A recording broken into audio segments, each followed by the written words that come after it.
हाँ ओ मलकिन, अरे आवाज चला घुमा दे।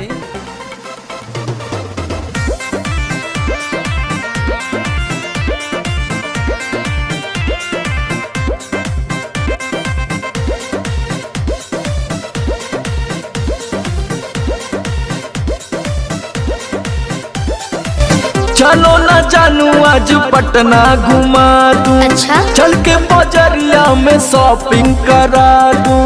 बाबू ना सुनो, क्या बात है?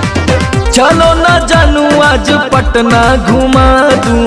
चल के बजरिया में शॉपिंग करा दूं। चढ़ब न फेरू सफरिया पिया, काले से उठे दरदिया पिया। अरे? कमरिया पिया, कमरिया पिया, भइल बालपक के ककरिया पिया। अरे दादा। कमरिया पिया, कमरिया